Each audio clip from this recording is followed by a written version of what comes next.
ಬಿರುಗಾಳಿ ಏಕಾಏಕಿ ಬರಲ್ಲ. ಬಿರುಗಾಳಿ ಬರೋಕ್ಕೂ ಮೊದಲು ಒಂದು ಮಹಾ ಮೌನ ಇರುತ್ತಂತೆ.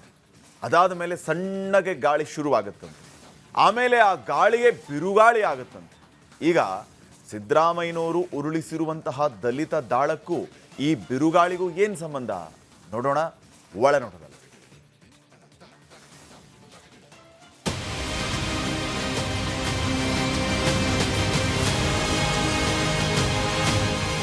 ಈ ಕಡೆ ಸ್ಟೇಜ್ ಮೇಲೆ ನಿಂತ್ಕೊಂಡು ದಲಿತರು ಒಳ ಮೀಸಲಾತಿ ನಾನೇ ಡಿಸಿಎಂ ಮಾಡಿದ್ದು ಅಂತೆಲ್ಲ ಮಾತಾಡಿದ್ದಾರೆ. ಆ ಕಡೆ ಹಿಂದುಳಿದ ವರ್ಗಗಳ ಸಮಾವೇಶ ಮಾಡಕ್ ರೆಡಿಯಾಗಿದ್ದಾರೆ. ದಿಲ್ಲಿಗೆ ಹೋಗುವಾಗ ಸಿಎಂ ಎದ್ದು ಹೋಗಿ ಇವರನ್ನ ಮಾತನಾಡಿಸಿದ್ರೆ ಮಾತೇ ಆಡ್ಲಿಲ್ವಂತೆ. ಅಲ್ಲಿ ದಿಲ್ಲಿಲಿ ಹೈಕಮಾಂಡ್ ನಾಯಕರು ಮಾತಾಡಿಸಿದ್ರು ಅದೇ ಕಥೆಯಂತೆ. ಒಟ್ನಲ್ಲಿ ಇದೆಲ್ಲ ನೋಡ್ತಿದ್ರೆ ಮುಂದೆ ದೊಡ್ಡ ಮಾರಿ ಹಬ್ಬನೇ ಇದೆ ಹಂಗ್ ಕಾಣ್ತಿದೆ ನೋಡು ಅಂತ ಯಾವುದೋ ರಾಜಕೀಯ ಮಾರಿ ಹಬ್ಬದ ಬಗ್ಗೆ ಮಾತಾಡ್ತಾ ಬಂದ್ರು ನಮ್ ಗೋವಿಂದಣ್ಣ. ಅರೆ ಗೋವಿಂದಣ್ಣ, ಯಾವ ಮಾರಿ ಹಬ್ಬ ಮಾಡೋದ್ಯಾರು? ಹಬ್ಬ ಕಾದಿರೋದು ಯಾರಿಗೆ? ಸ್ವಲ್ಪ ಬಿಡಿಸಿ ಹೇಳಿ ಅಂತ ಕೇಳಿದಾಗ ಬಾಯ್ ಬಿಟ್ಟು ನೋಡಿ ಕೈ ಪಾಳೆಯದಲ್ಲೇ ಗುಸುಗುಸು ಎದ್ದಿರುವ ಮಾರಿ ಹಬ್ಬದ ಕತೆ.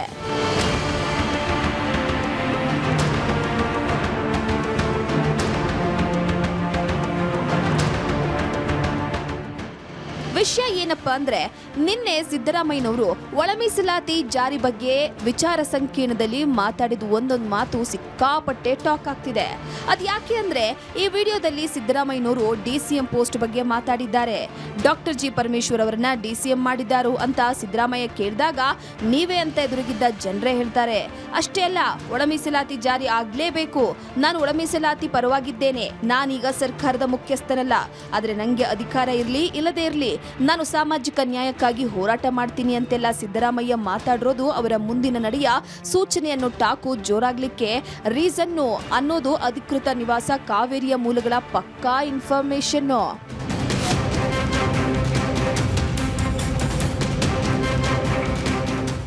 ಸಿದ್ದರಾಮಯ್ಯನವರ ಮುಂದಿನ ನಡೆ ಬಗ್ಗೆ ಹಿಂಗೆ ಟಾಕ್ ಆಗೋಕೆ ಬರೀ ಒಳ ಮೀಸಲಾತಿ ಚರ್ಚೆ ಒಂದೇ ರೀಸನ್ ಅಲ್ಲ. ಸೆಪ್ಟೆಂಬರ್ 6ನೇ ತಾರೀಕು ಅತಿ ಹಿಂದುಳಿದ ವರ್ಗಗಳ ಒಕ್ಕೂಟದಿಂದ ಆಯೋಜನೆ ಮಾಡಿರೋ ಸಮಾವೇಶಕ್ಕೆ ಎಂಟ್ರಿ ಕೊಡೋಕೆ ರೆಡಿಯಾಗಿರೋ ಸಿದ್ದರಾಮಯ್ಯನವರು ಅದರ ಬೆನ್ನಿಗೆ ಈಗ ದಲಿತ ದಾಳ ಉಳಿಸಿರೋದು ಅಹಿಂದ ಮತ್ತೆ ಶುರು ಮಾಡೋಕೆ ರೆಡಿ ಮಾಡಿರೋ ಟ್ರೈಲರ್ ನಂಗೆ ಕಾಣ್ತಿದೆ ಅನ್ನೋ ಮಾತು ಕಾವೇರಿ ನಿವಾಸದ ಕಾರಿಡಾರ್ನ ಮೂಲಗಳಿಂದ ಕೇಳಿ ಬರ್ತಿದೆ.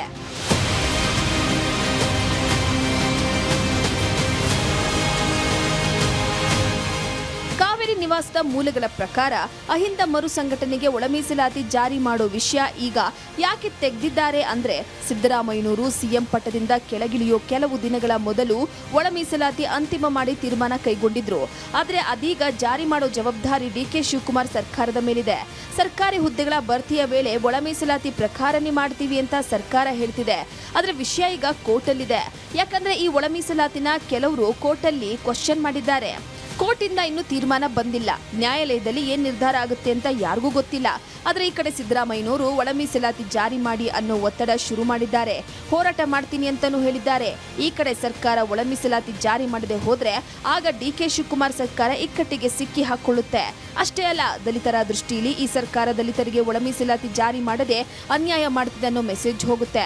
ಹಿಂಗೆ ಸಿದ್ದರಾಮಯ್ಯನವರ ದಲಿತ ದಾಳದ ಹಿಂದಿರೋ ರಾಜಕೀಯ ಆಳ ನಮ್ ಗೋವಿಂದಣ್ಣನ ಮೂಲಗಳ ಕಣ್ಣಿಂದ ಒಳನೋಟಕ್ಕೆ ಕಂಡಿದೆ.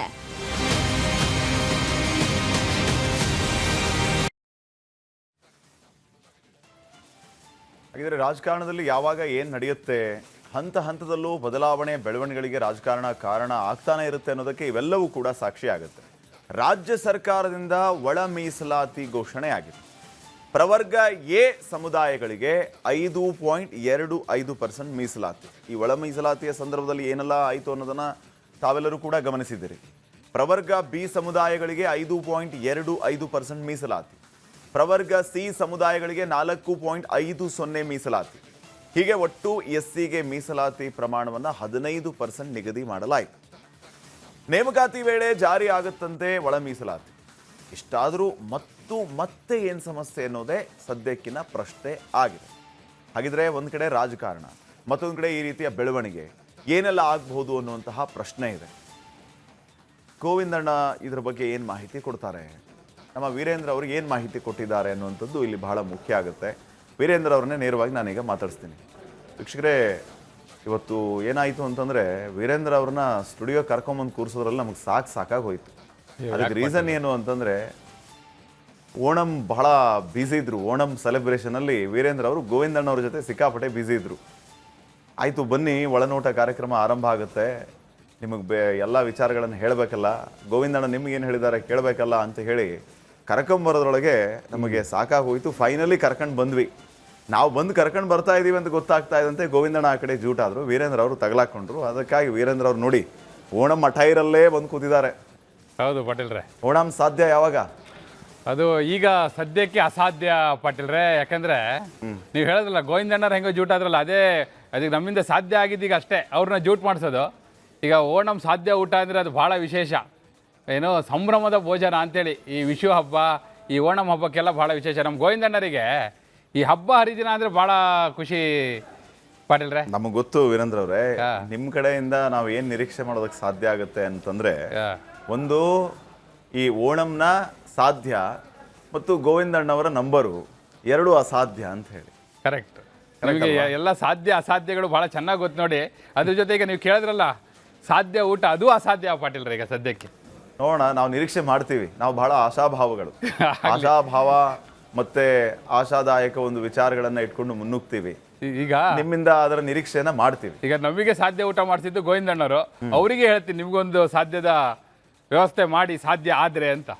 ನಾವೀಗ ವಿಷಯಕ್ಕೆ ಬಂದ್ಬಿಡೋಣ. ಆಗ್ಲಿ ಪಾಟೀಲ್ರೆ. ನೋಡಿ, ಒಂದು ವಿಚಾರ ಏನಂತಂದ್ರೆ, ನಾವು ಬಹಳ ಮುಖ್ಯವಾಗಿ ಇಲ್ಲಿ ಚರ್ಚೆ ಮಾಡಬೇಕಾಗಿರೋದು ಈ DCM ವಿಚಾರಕ್ಕೆ ಸಂಬಂಧಪಟ್ಟಂಗೆ ಸಾರ್ವಜನಿಕ ಸಭೆಯಲ್ಲಿ ಕ್ರೆಡಿಟ್ ತಗೊಳ್ಳೋದು ಯಾರಿಂದ ಆಯಿತು?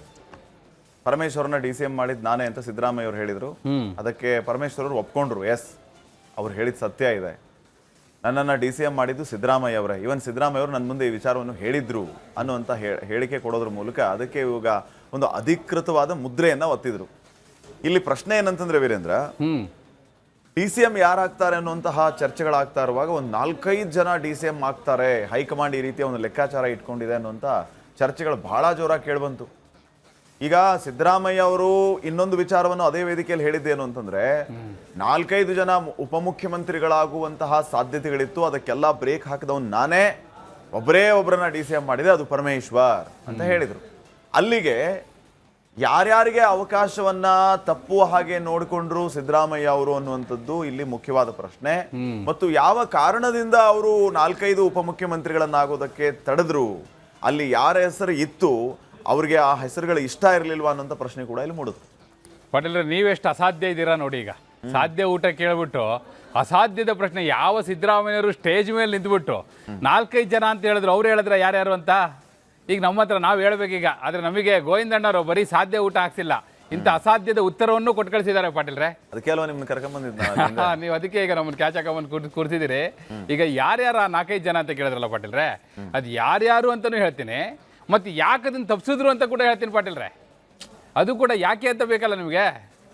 ಯಾರ್ಯಾರು ಅನ್ನೋದಕ್ಕೆ ಈಗ ಚರ್ಚೆ ಆಗಿತ್ತಲ್ಲ ಪಾಟೀಲ್ರೆ, ನಿಮಗೆ ಗೊತ್ತೀಗ ಲಾಸ್ಟ್ ಮೂಮೆಂಟಲ್ಲಿ ಅನೌನ್ಸ್ ಆಗೋಗ್ಬಿಟ್ಟಿದೆ ಅಂತೇಳಿ ಇದೇ ಜಮೀರ್ ಅಹಮದ್ ಖಾನ್ ಅವರೇ ಪೇಪರಲ್ಲಿ ಒಂದು ಅಡ್ವರ್ಟೈಸ್ಮೆಂಟ್ ಕೊಟ್ಟಿದ್ರು. ಏನಂತ ಗೊತ್ತಾ?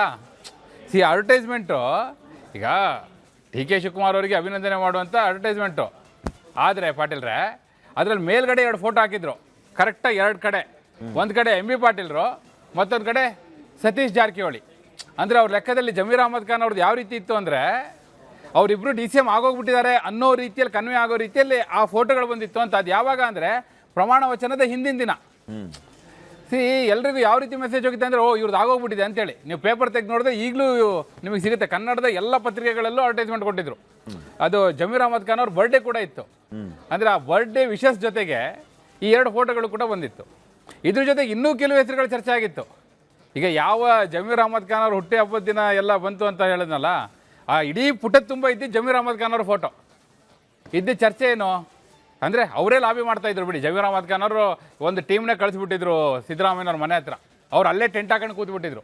ಏನು ಅವ್ರದ್ದು ಒಂದೇ ಬೇಡಿಕೆ ಏನಂತ, DCM ಮಾಡಬೇಕು ಯಾರನ್ನ, ಜಮೀರ್ ಅಹಮದ್ ಖಾನ್ ಅವ್ರನ್ನ. ಇದೊಂದೇ ಬೇಡಿಕೆ ಇಟ್ಕೊಂಡು ಕೂತಿದ್ರು.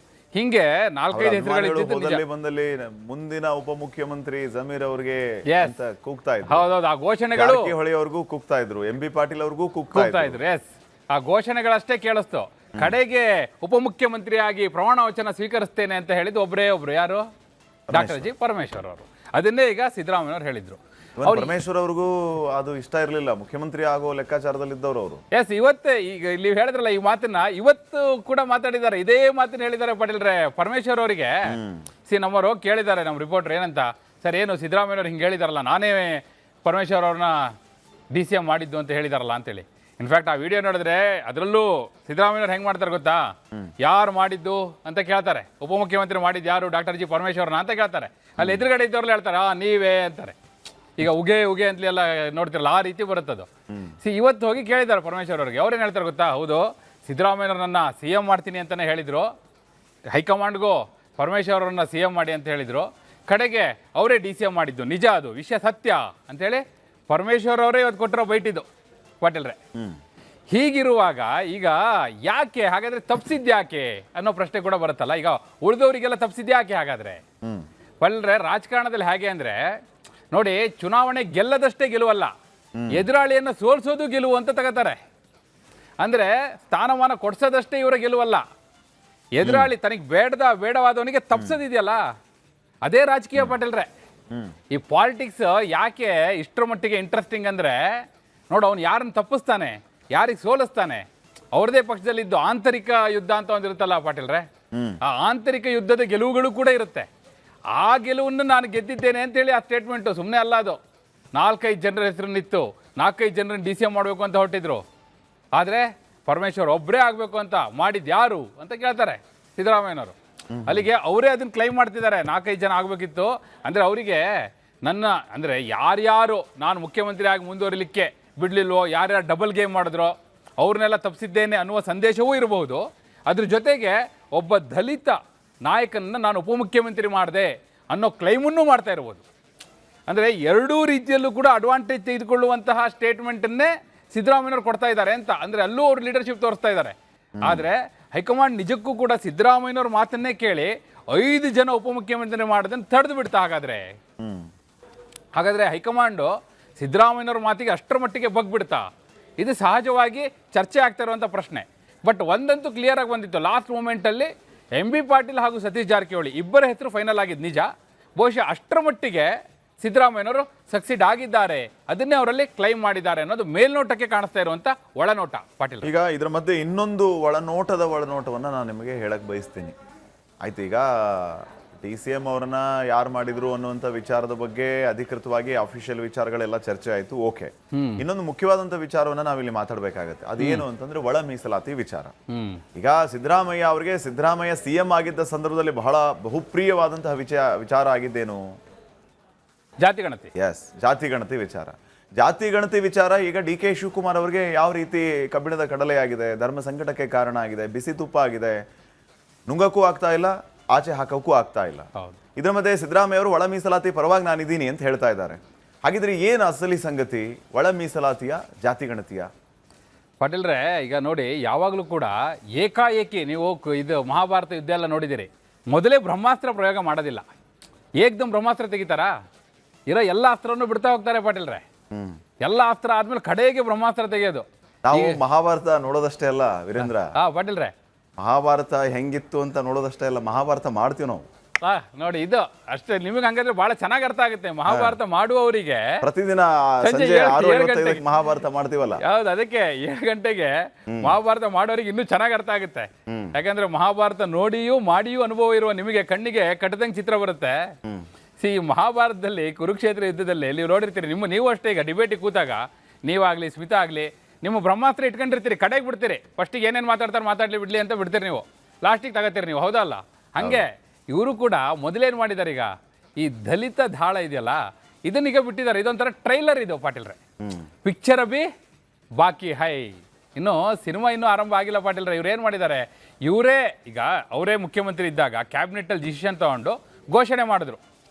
ಏನು, ಈಗ ಪ್ರವರ್ಗ A, B, C ಅಂತ ಮಾಡಿಬಿಟ್ಟು ಪ್ರವರ್ಗ Aಗೆ 5.25%, ಪ್ರವರ್ಗ Bಗೆ 5.25% ಹಾಗೂ ಪ್ರವರ್ಗ Cಗೆ 4.50% ಅಂತೇಳಿ.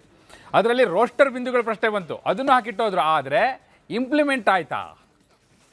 ಇಂಪ್ಲಿಮೆಂಟ್ ಆಗಿಲ್ವಲ್ಲ ಪಾಟೀಲ್ರೆ. ಆ ಇಂಪ್ಲಿಮೆಂಟ್ ಮಾಡಿ ಅಂತ ನಿನ್ನೆ ಹೇಳಿರೋದು ಯಾರು? ಸಿದ್ದರಾಮಯ್ಯನವರು. ಇಂಪ್ಲಿಮೆಂಟ್ ಮಾಡಬೇಕಿದ್ರೆ ಅಷ್ಟು ಸುಲಭ ಇದೆಯಾ ಪಾಟೀಲ್ರೆ?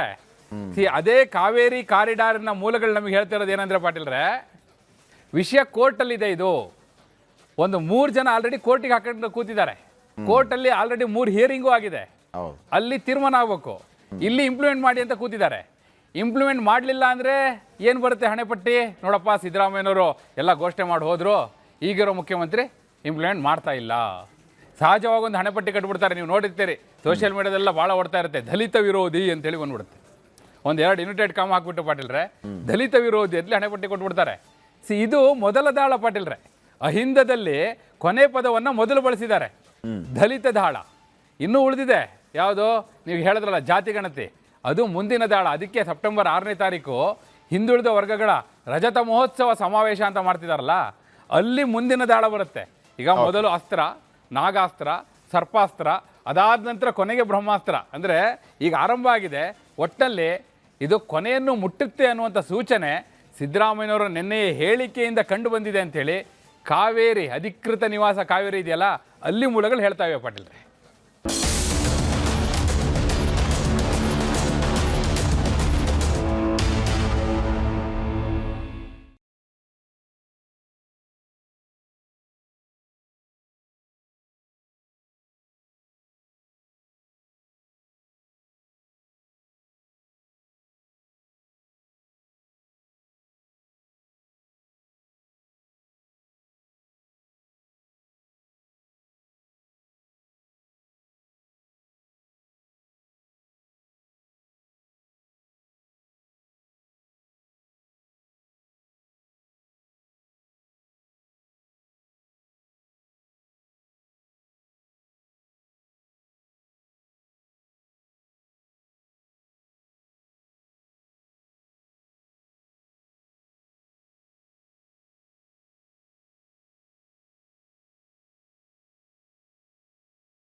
ಗುರುಗಳ ಜಪ